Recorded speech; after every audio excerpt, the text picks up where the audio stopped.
ओम शांति। 2 नवंबर के ईश्वरीय महावाक्य नंबर 1। श्रीमत पर मन और बुद्धि को भटकाना बंद करो।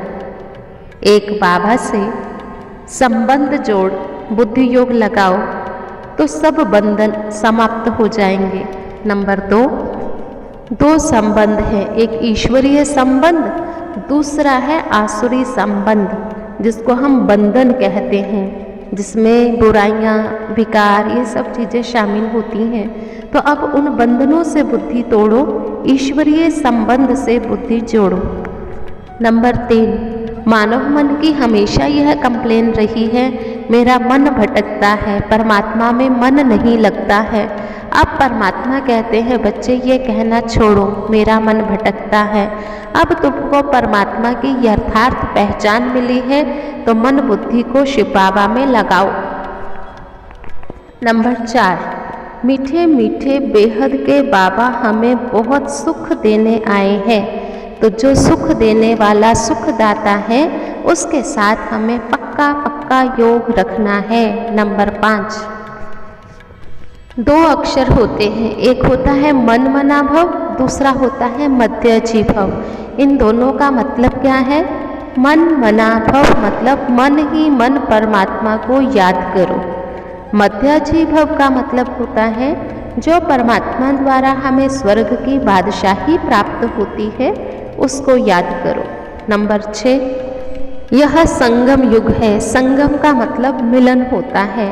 इस संगम युग पर हम आत्माओं का मिलन परमात्मा से होता है, यह और किसी भी युग में नहीं होता है।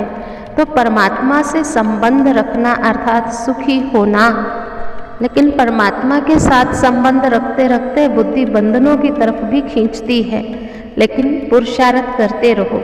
जैसे ही परमात्मा से अच्छा संबंध बन जाएगा तो बंधनों से बुद्धि छूट जाएगी। नंबर 7, सर्वव्यापी के ज्ञान ने हमारे सारे ही पुरुषार्थ को ढीला किया है। परमात्मा सर्वव्यापी नहीं है, सबके अंदर नहीं है, वो सबका जरूर है पर सबके अंदर नहीं है। जरा खुद ही सोचो, अगर वो सर्वव्यापी होता तो हम दुखी क्यों होते? अगर वो सर्वव्यापी होता तो हम उसको याद क्यों करते? अगर वो सर्वव्यापी होता तो वो ये क्यों कहता मन मना भव? तो परमात्मा सर्वव्यापी नहीं है। नंबर 8, यह सृष्टि ड्रामा है और ड्रामा में कुछ ऐसा सीन अभी चल रहा है कि देवता धर्म की स्थापना होनी ही है। हम चाहे ना चाहें लेकिन देवता धर्म की स्थापना होती जरूर है और हो भी रही है। इम्पॉसिबल है दुनिया कहती है, परमात्मा कहते हैं इम्पॉसिबल तो स्थापना ना हो तो स्थापना तो होकर के ही रहेगी। ड्रामा स्थापना कराएगा, हमको भी पुरुषार्थ करना ही है। हम नहीं करेंगे तो ये ड्रामा कराएगा, लेकिन चलना तुम्हें श्रीमत पर है। ड्रामा कह करके अपनी मत नहीं चलानी है। नंबर 9, बाबा कहते तुमने देखा होगा मक्कड़ यानी टिड्डियाँ जब उड़ती हैं तो उनका एक लीडर होता है, उनके पिछाड़ी सारा झुंड उड़ता है। यहाँ भी ऐसे है, शिव बाबा आया है साजन बन के सबको गुलगुल बनाने। तुम सभी पावन बन जाएंगे, फिर जब मैं जाऊंगा तुम सब आत्मा सजनियों के रूप में ढेर की ढेर मेरे पिछाड़ी आ जाएंगी। भगवान एक है, हम भक्तियाँ यानी आत्माएं अनेक हैं। नंबर 10, हम आत्माएं जन्म मरण में आती हैं, परमात्मा जन्म मरण में नहीं आते हैं।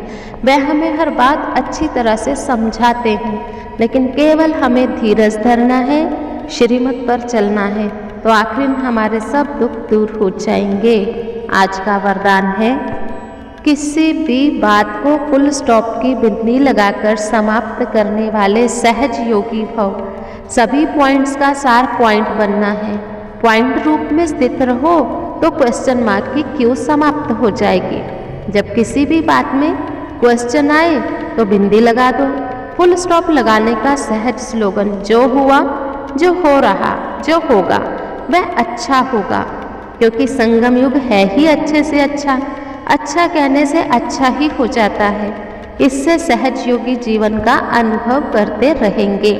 स्लोगन, स्नेह ही सहज याद का साधन है। स्नेह में समा जाना अर्थात सहज योगी बनना। स्वमान है, मैं सहज योगी आत्मा हूँ। ओम शांति।